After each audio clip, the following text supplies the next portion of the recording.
اللہ شانہ نے سورہ عادیات میں پہلی 5 آیات میں قسمیں کی، پھر 3 آیات میں جو ہے وہ حضرت انسان کی وہ کمیاں کوتاہیاں جن کی بنیاد پر باقی گناہ سرزد ہوتے ہیں ان کو بیان کیا، اور اس کے بعد پھر علاج بھی قرآن نے بتایا اور کس قدر اس کو چوٹ لگائی۔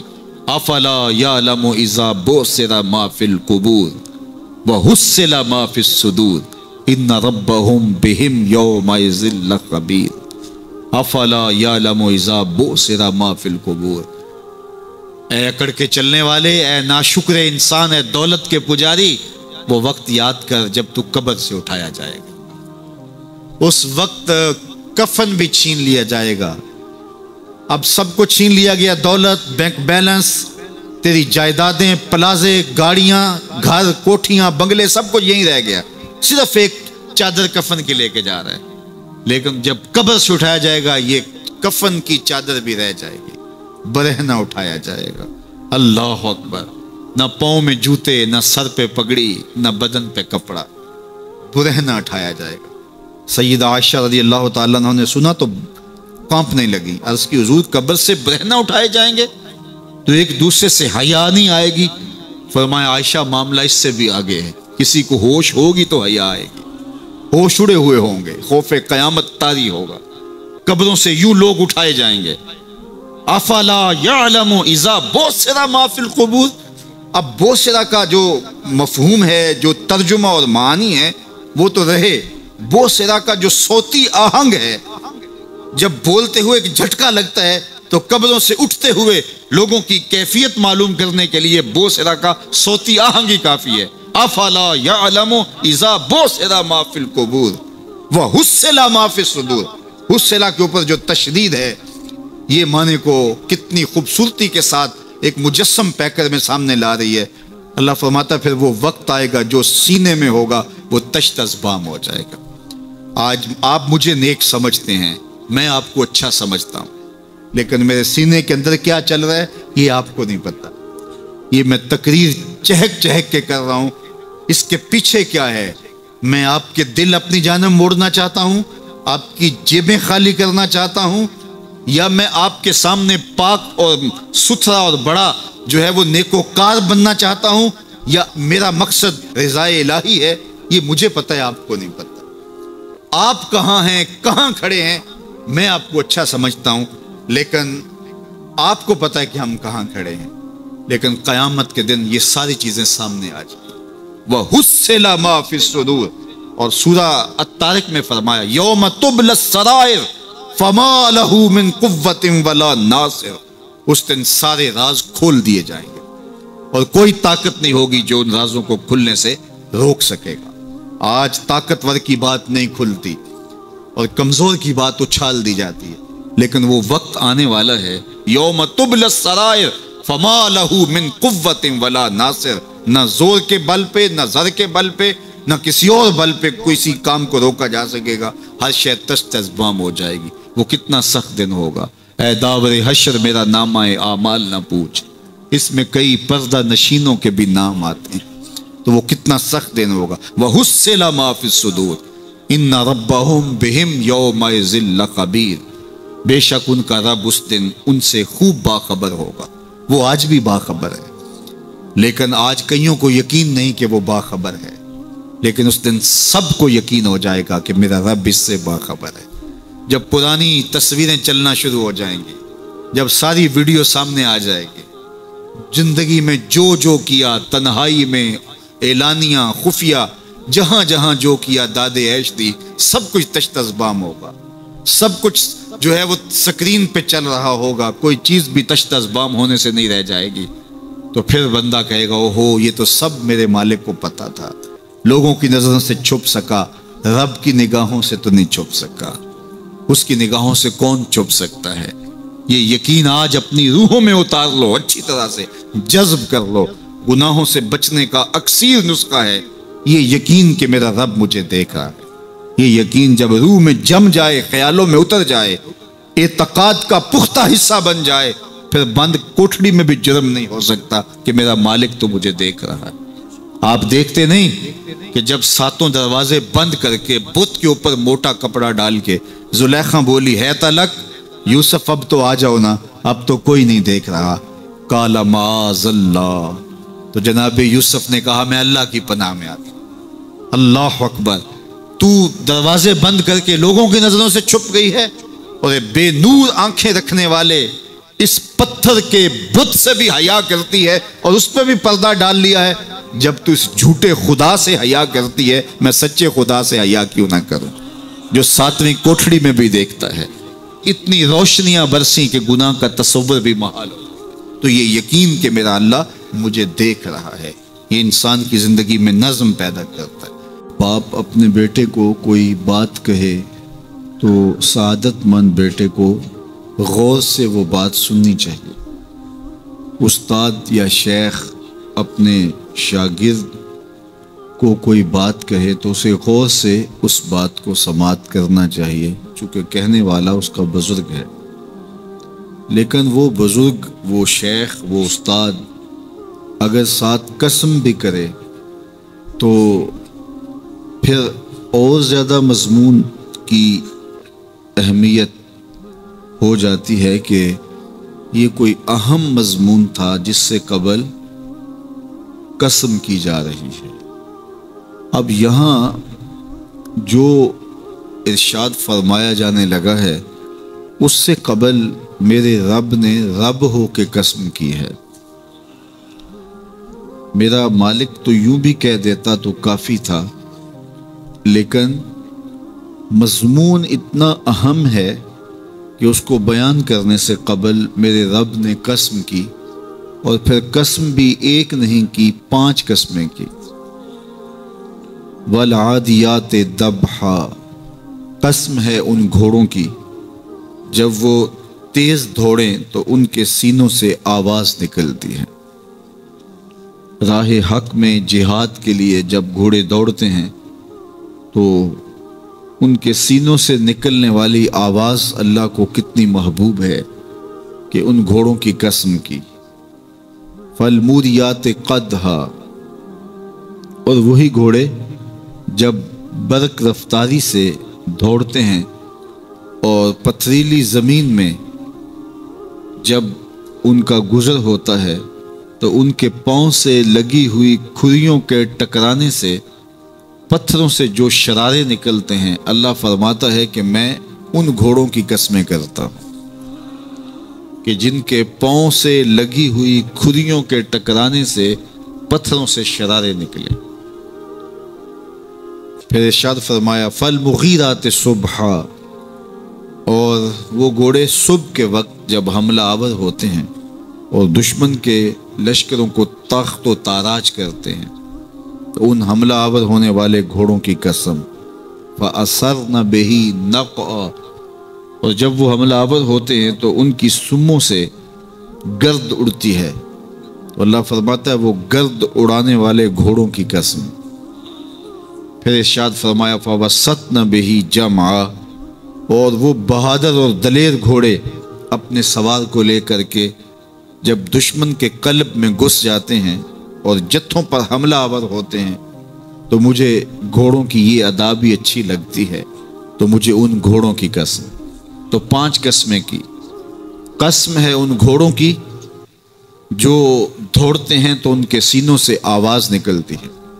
قسم ہے ان گھوڑوں کی کہ جب وہ پتھریلی زمین سے گزریں تو ان کے پاؤں سے لگی ہوئی کھریوں کے ٹکرانے سے پتھروں سے جو شرارے نکلیں۔ قسم ہے مجھے ان گھوڑوں کی جو لشکروں کو تاخت و تاراج کریں۔ قسم ہے ان گھوڑوں کی جب وہ حملہ آور ہوں تو گرد اڑے، اور قسم ہے ان گھوڑوں کی جو لشکروں کے کلیجے چیر دیں اور آگے بڑھ جائیں اور دشمنوں کے جتھوں پہ حملہ آور ہوں۔ تو ان 5 قسم کے گھوڑوں کی میرے رب نے قسم کی ہے۔ اللہ اکبر، میرے مالک ذات کے گھوڑے اور تو ان کی قسمیں کرے، تو کہا کہ یہ گھوڑے میرے محبوب کے غلاموں کے ہیں۔ اللہ اکبر، محبوب کے غلاموں کے گھوڑوں کے پاؤں سے لگی ہوئی کھریوں کے ٹکرانے سے پتھروں سے جو شرارے نکلے رب کو وہ بھی پسند ہیں. ذرا غور تو کیجئے. تو ذات کے گھوڑے بھی ہوں لیکن نسبت محبوب سے ہو تو وہ گھوڑے بھی اچھے لگتے ہیں. اچھا ذرا آگے آ جائیے. ذات کا کتا ہے لیکن ولیوں کے سنگ جڑ گیا. اللہ نے اس کتے کا ذکر قرآن میں کیا بلکہ اس کے بیٹھنے کے سٹائل کو بیان کیا. وَكَلْبُهُمْ بَاسِطٌ ذِرَاعَيْهِ بِالْوَسِيدِ. ان کا کتا غار کے دھانے پہ اپنے بازوؤں کو پھیلا کے بیٹھا ہے. غار کی دہلیز پر بیٹھنے والے کتے کی حیت جلوس کو، اس کے بیٹھنے کے سٹائل کو قرآن نے بیان کیا. مالک اس میں ہمارے لیے کیا ہدایت ہے؟ ایک کتے کے بیٹھنے کے سٹائل کو تو بیان کر رہا ہے، اس کی حیت جلوس کو بیان کر رہا ہے، انداز نشست کو بیان کر رہا ہے. تو قرآن تو سراپا ہدایت ہے، تو اس میں ہمارے لیے کیا ہدایت ہے؟ کہا یہی تو بتانا چاہتا ہوں کہ ذات کا کتا بھی ہو، سنگ نیکوں کے جڑ جائے تو وہ قابل ذکر ہو جاتا ہے، اور اگر تم میرے ولیوں سے جڑ جاؤ گے پھر تمہارا مرتبہ کیا؟ یہاں تو کتے جڑ جائیں تو قابل ذکر ہوتے ہیں. اچھا ذات کی چیونٹی ہے لیکن راہ تکتی حضرت سلیمان پیغمبر کا، تو اس چیونٹی کی گفتگو اللہ نے قرآن میں بیان کر دی اور اس کے نام کی صورت اتار دی. النمل، سورہ نمل اس چیونٹی کے نام پہ صورت ہے جو حضرت سلیمان علیہ السلام کی راہیں تک رہی تھی اور اپنی ہمجولیوں سے کہہ رہی تھی جلدی جلدی اپنے بلوں میں داخل ہو جاؤ، اللہ کے نبی کا لشکر بے خبری میں کہیں تمہیں کچل نہ ڈالے. اور حضرت سلیمان نے اس چیونٹی کی بات کو سنا. فَتَبَسَّمَ ضَاحِكًا مِّن قَوْلِهَا، اور مسکرا بھی پڑے. تو چیونٹی بھی ہو، گھوڑے بھی ہوں، کتے بھی ہوں، لیکن جب اچھے لوگوں کے سنگ جڑ جائیں، نسبت بلند ہو جائے تو وہ قابل ذکر ہو جاتے ہیں. تو ہیں گھوڑے لیکن میرا رب رب ہو کے قرآن میں ان گھوڑوں کی اداؤں کی قسمیں کر رہا ہے. وَالْعَادِيَاتِ ضَبْحًا فَالْمُورِيَاتِ قَدْحًا فَالْمُغِيرَاتِ صُبْحًا فَأَثَرْنَ بِهِ نَقْعًا وَوَسَطْنَ بِهِ جَمْعًا. قسم ان گھوڑوں کی جو تیز دوڑیں تو سینوں سے آواز نکلے، پتھریلی زمین میں جائیں تو پاؤں سے شرارے نکلیں، گرد و غبار اڑائیں، دشمن کے لشکروں کو تاخت و تاراج کر کے ان کے جتھوں میں گھس جائیں. ان دلیر اور بہادر گھوڑوں کی میرا رب رب ہو کے قسم کر رہا ہے. یہاں قسم کی بات چلی تو اللہ نے محبوب کے گھوڑوں کی قسم کی، گھوڑوں کی اداؤں کو پسند کیا. محبوب کے غلاموں کے گھوڑے، ان کے پاؤں سے لگی ہوئی کھریوں سے ٹکرانے والے پتھروں سے نکلنے والے شرارے، رب کے وہ بھی محبوب. اللہ اکبر. تو پھر قسم کی بات چلی تو کبھی گھوڑوں کی قسمیں کی، کبھی محبوب کی راہ گزر کی قسم کی. لا اقسم بہذا البلد، مجھے قسم ہے اس شہر کی. تو شہر مکہ کی قسم کیوں کی؟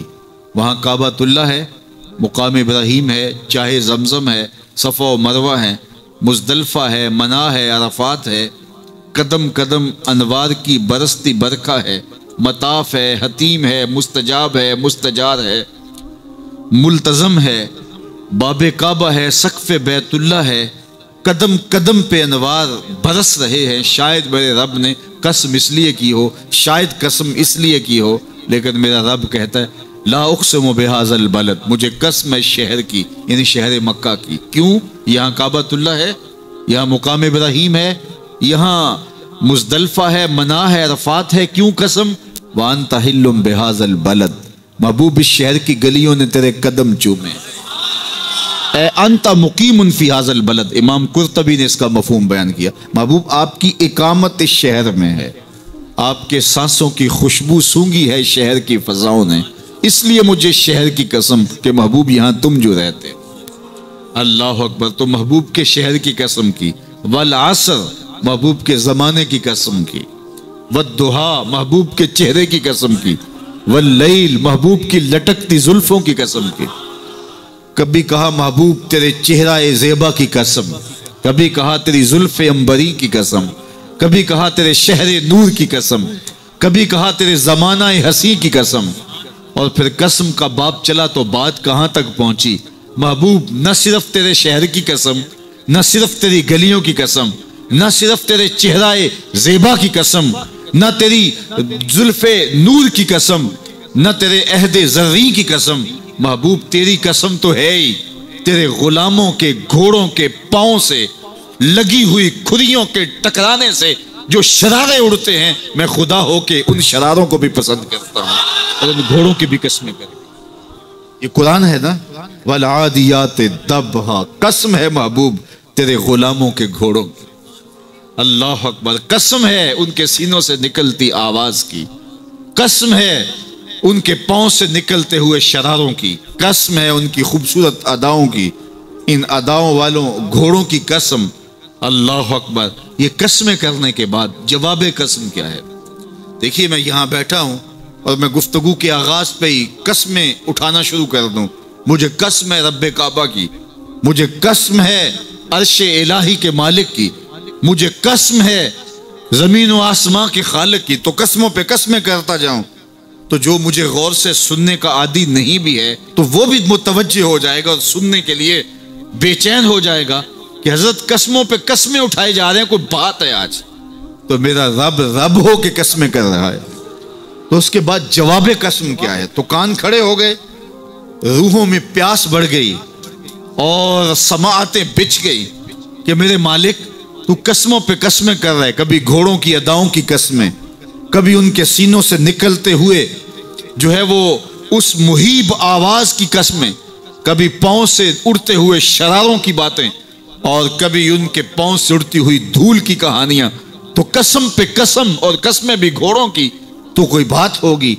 تو ایک دم کان کھڑے ہو گئے، تو جواب آیا ان الانسان لربہ لکنود، بے شک انسان اپنے رب کا ناشکرہ ہے، انسان اپنے رب کا ناشکرہ ہے۔ قسمیں گھوڑوں کی ان کی اداؤں کی اور ناشکرہ حضرت انسان کو کہا۔ یہ کتنی لطیف چوٹ تھی جو حضرت انسان کو ماری گئی۔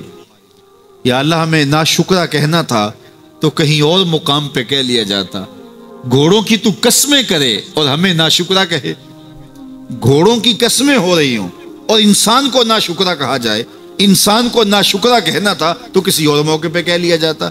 کہا یہی تو سمجھانا چاہتا ہوں کہ چم میٹھا نہیں ہوتا، کم میٹھا ہوتا ہے، تو ذات کے گھوڑے بھی ہوں لیکن کام کریں تو مجھے وہ بھی اچھے لگتے ہیں، اور تم انسان بنے ہو، نقوش بڑے اچھے ہیں، قدے رانا رکھتے ہو، جھیل جیسی آنکھیں ہیں، اور تم چلتے ہو تو قیامت چلتی ہے، لیکن مجھے تم اچھے نہیں لگتے اگر تم ناشکرے ہو۔ یہ ہیں ذات کے گھوڑے لیکن میرے محمد عربی کے غلاموں کے غلام ہیں، مجھے اچھے لگتے۔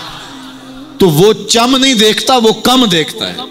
تو ذات کے گھوڑے بھی ہوں لیکن نسبت ہو میرے حضور سے، نسبت میرے رسول سے ہو تو رب کو وہ اچھے لگتے ہیں۔ تو کہا والعادیات ضبحا فالموریات قدحا فالمغیرات صبحا فأثرن به نقعا فوسطن به جمعا ان الانسان لربہ لکنود، بے شک انسان اپنے رب کا ناشکرہ ہے۔ اللہ اکبر۔ پھر فرمایا وَإِنَّهُ عَلَىٰ ذَلِكَ لَشَهِيدٌ، اس پر کسی دلیل کی ضرورت نہیں ہے کہ یہ ناشکرہ ہے، یہ خود اس کا گواہ ہے۔ ذرا اپنے اندر اتر کے دیکھے کہ یہ کھڑا کہاں ہے، یہ کس قدر نعمتیں پانے کے باوجود شکوے کی زبان کھولے رکھتا ہے۔ یہ ناشکرہ ہر وقت اس کی نعمتوں کی ناشکری کرتا رہتا ہے۔ جتنی نعمتیں اس کو عطا کی، اس کو تو ہم نے جو چمکتی روشن آنکھیں دی ہیں، اس کو بولتی زبان بخشی ہے، خوبصورت چہرہ دیا ہے، قد رانا بخشا ہے، اس کو دماغ دیا ہے، دماغی قوتیں عطا کی ہیں، اور اس کو سننے والے کان دیے، اس کی زبان پہ ذائقے رکھ دیے، نظام انہضام، نظام تنفس، کیا کیا نہیں سے عطا کیا، لیکن ہر وقت یہ ناشکری کے کلمات ہی بولتا رہتا ہے۔ میرے پاس یہ بھی نہیں، یہ میرے پاس یہ بھی نہیں، میرے پاس یہ بھی نہیں۔ دیکھیں اس کے پاس کیا کیا اس کے مالک نے عطا کیا ہے۔ تو یہ ہر وقت ناشکری، اور پھر جوں ہم قیامت کے قریب ہوتے چلے جا رہے ہیں، ناشکری بڑھتی چلی جا رہی ہے۔ میں کوئی بہت لمبی عمر نہیں رکھتا، لیکن مجھے آج سے 35 سال پہلے کے حالات کی ہوش ہے، اور جو میرے سے زیادہ عمر میں ہیں وہ اس سے پہلے کے حالات جانتے ہیں۔ تو میرا بنیادی طور پہ ایک دیہات سے تعلق ہے، تو میں اچھی طرح جانتا ہوں کہ لوگوں کے پاس جو آج کچھ ہے وہ آج سے 35-40 سال پیچھے نہیں تھا. بالخصوص دیہاتوں کے اندر لوگوں کے پاس 1 یا 2 جوڑے ہوتے تھے اور انہیں بار بار پہنتے تھے. کسی شادی یا بیاہ کے موقع پہ جانا ہوتا تو بعض اوقات کسی سے وہ لباس یا جوتے مانگ کے لے کے جاتے. مجھے اچھی طرح یاد ہے کہ اس زمانے میں لوگ اپنے کندھے پر ایک کپڑا رکھا کرتے تھے اور شادی پر اگر کسی نے جانا ہوتا تو جس کا کپڑا بہت اچھا ہوتا تو اس سے وہ مانگ لیا کرتے تھے کہ میں نے ذرا شادی پہ جانا ہے. بڑے بھائی کے جوتے پہن لیا کرتے تھے اور اسی طرح گزر ہوتا تھا. کبھی کوئی شکوہ زبان میں پیدا نہیں ہوا تھا اور لوگوں کے شکستہ سے کچے گھر ہوتے تھے اور گھر کے صحن میں ایک درخت ہوتا تھا, دوپہر وہاں کاٹ لیتے تھے. اکثر لوگ دوپہر کا کھانا تیار نہیں کرتے ہوتے تھے, دودھ پی کر کے ہی گزارا کر لیتے تھے. صبح کو ناشتہ اور شام کو کھانا ہوتا تھا, لیکن اس کے باوجود اللہ کا شکر کیا کرتے تھے. یہ پچھلے دن میں گزرا تو دیکھا کہ بچے کھیل رہے ہیں اور غبارے پھوڑ رہے ہیں, اور جب غبارہ پھٹتا ہے نا تو بچے خوش ہوتے ہیں, کہہ لگاتے ہیں. پھر دوسرا غبارہ ہے وہ اس سے کھیلنے لگ جاتے ہیں اور پھر جب وہ پھٹتا تو پھر خوش ہوتے ہیں. تو میں ذرا رک گیا اور اس منظر کو دیکھنے لگا اور پھر میں نے کہا کہ غبارہ پھٹتا ہے تو یہ بچے خوش ہوتے ہیں, لیکن جب ہمارا زمانہ ہوتا تھا, جب ہم بچے تھے تو غبارہ پھٹتا تھا, ہم رونے لگ جاتے تھے کیونکہ کھیل ہی ختم ہو جاتا تھا. ایک ہی غبارہ ہوتا تھا 5-6 بچوں کے پاس, اور غبارہ پھٹ گیا تو کھیل ختم, تو سارے رونے لگ جاتے تھے. اور اب یہ غبارے پہ غبارہ پھوڑ رہے ہیں اور خوش ہو رہے ہیں, تو کہاں سے کہاں ہم آ پہنچے. لیکن اس زمانے میں اگر کسی سے پوچھا جاتا, لوگ پیدل سفر کرتے اور لباس بھی پورے نہ ہوتے, تو جب کسی سے پوچھا جاتا کیا حال ہے تو وہ لمبا ہاتھ کر کہتا ہے اللہ کا شکر ہے. اس کی باڈی لینگویج بتاتی تھی کہ وہ اس کا رواں رواں اللہ کا شکر ادا کر. تو اس کا لہجہ بتاتا تھا, اس کا انداز بتاتا تھا کہ وہ اللہ کا شکر کس گہرائی قلب سے کر رہا ہے. تو وہ کہتے ہیں اللہ کا شکر ہے.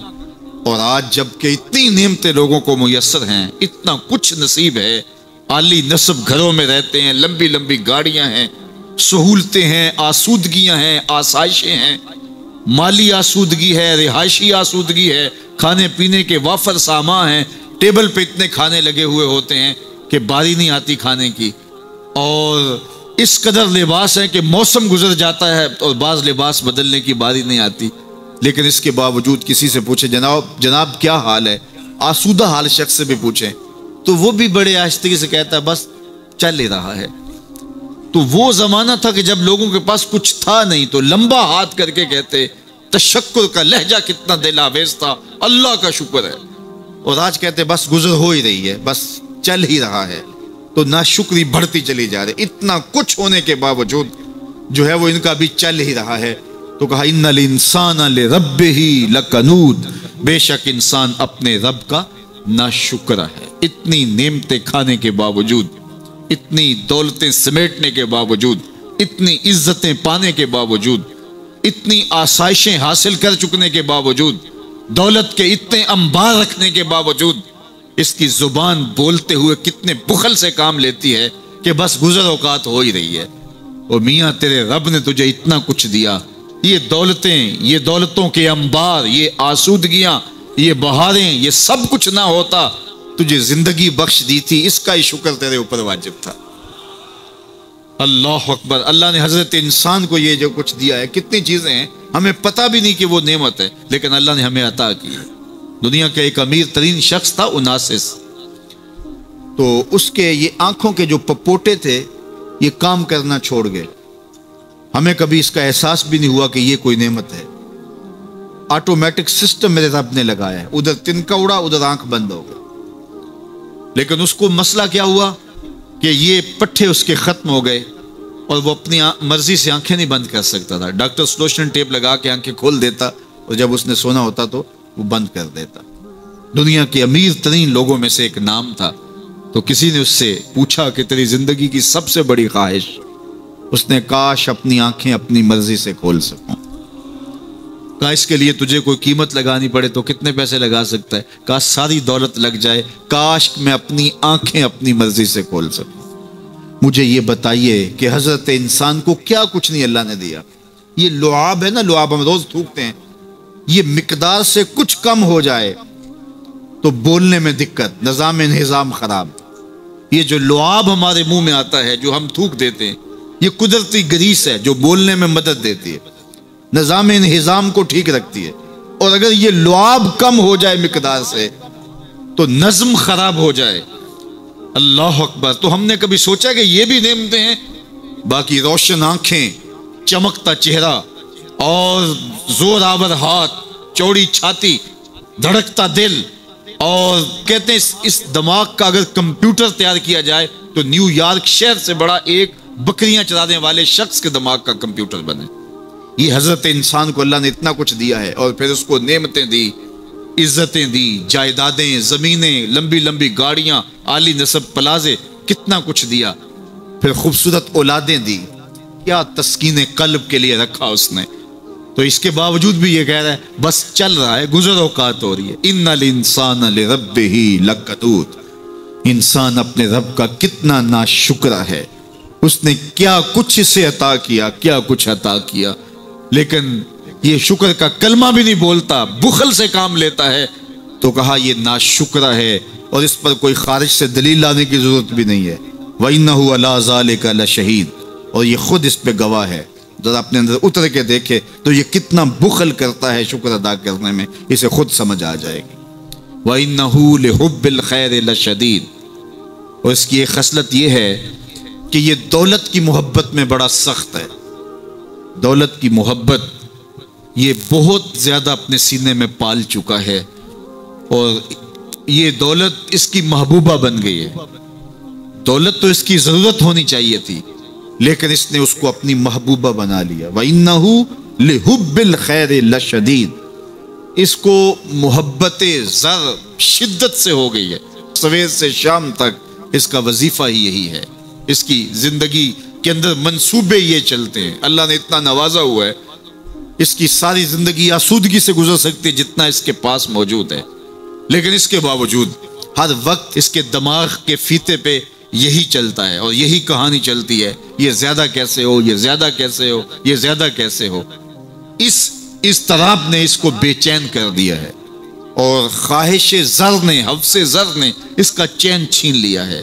اور اتنی محبت جاگزی ہوگی اس کے دل میں کہ اللہ کی محبت کے لیے اس کے دل میں جگہ ہی نہیں بچی. وَإِنَّهُ لِحُبِّ الْخَيْرِ لَشَدِيدٌ. اللہ اکبر. اب پہلے گھوڑوں کی اداؤں کی قسمیں کی، پھر اس کے بعد حضرت انسان کی یہ جو بڑی خامیاں تھی، جو خامیاں جڑ ہیں اس کی باقی خامیوں کی، ان کو بیان کیا. ایک تو ناشکرا ہے، جو ملا ہے اس پہ یہ شکر ادا نہیں کرتا، حالانکہ اگر وہ شکر ادا کرے، رب کا وعدہ ہے کہ اگر تم شکر ادا کرو گے میں اور زیادہ دوں گا. ایک تو یہ شکر نہیں کرتا، اور دوسرا یہ ہے کہ دولت کی محبت اس کے رگو ریشہ میں رچ بس گئی ہے. بلکہ اللہ تعالیٰ نے ان بد نصیب لوگوں کی کہانی بیان کرتے ہوئے کہا جو دولت کو مقصود ہی بنا بیٹھے. الذی جمع مالا وعدد.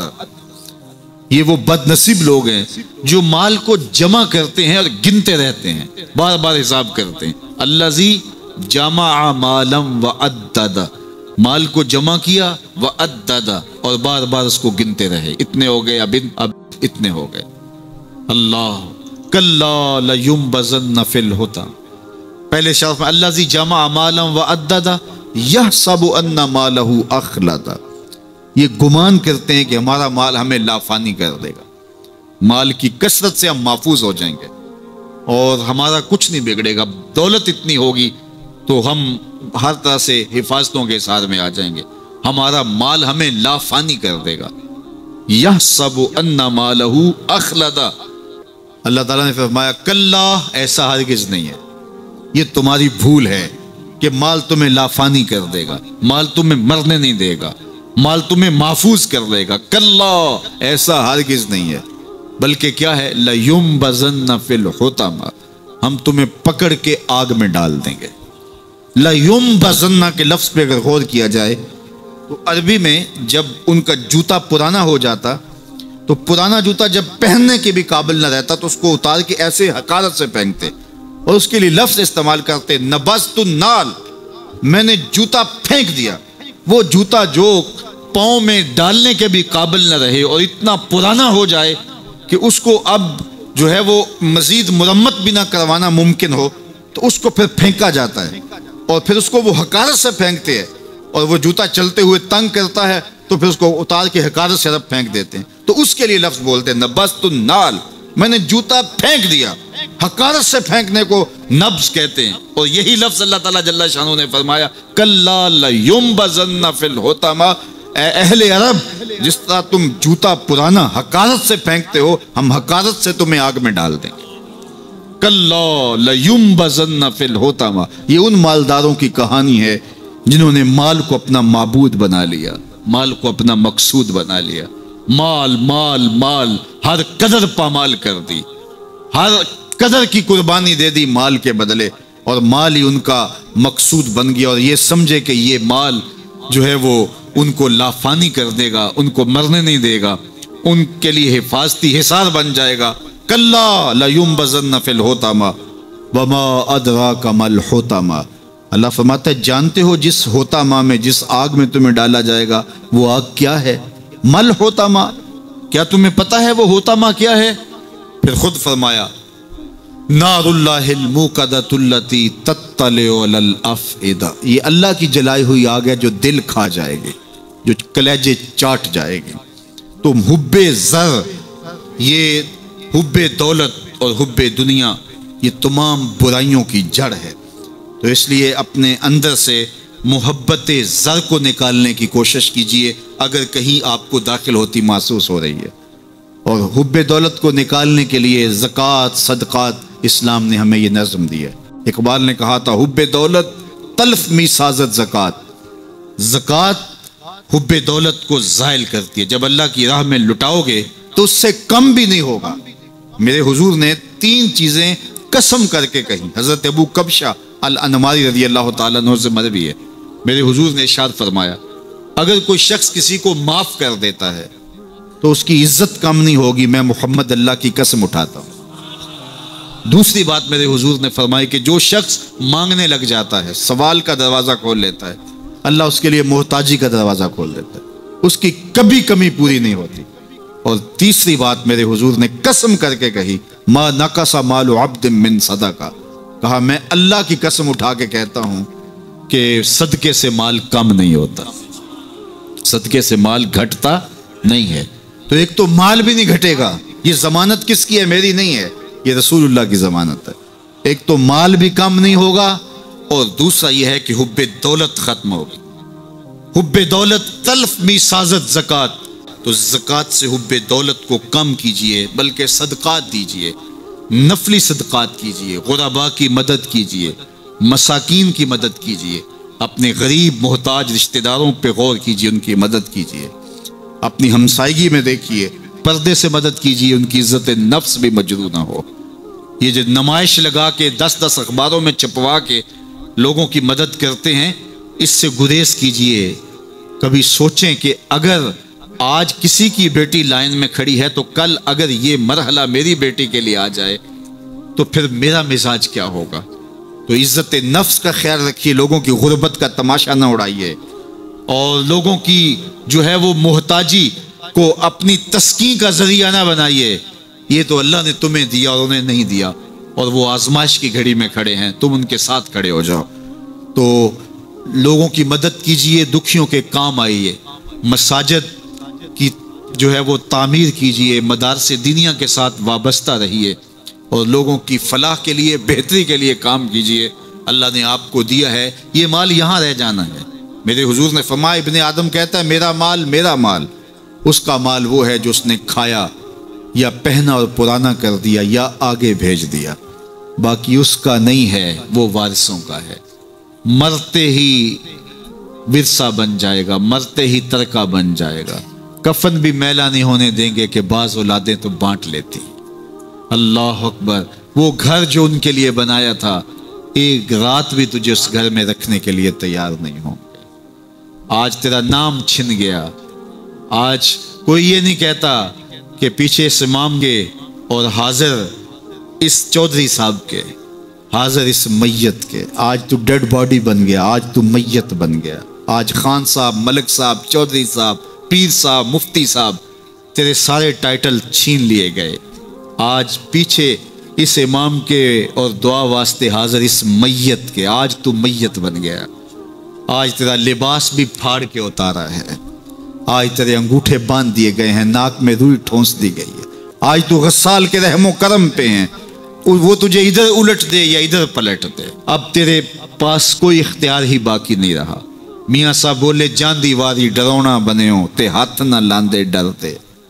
آج اولاد بھی دور ہے، پوتے اور پوتیاں بھی ڈرتی ہیں، جاندی واری ڈرونا بنے ہو تے ہاتھ نہ لاندے ڈر دے، جنہ لئی تو پاپ کمائے اج کتھے نہیں تیرے کر دے۔ آج سارے چلے گئے، تو آج اپنے ہاتھ سے اپنی زندگی کو سنوارنے کے عمل کی طرف بڑھیں اور راہ خدا میں خرچ کریں، دکھیوں، مجبوروں اور لاچاروں کے کام آئیں۔ اللہ آپ کی مدد کرے گا اور حب دنیا کم ہوگی۔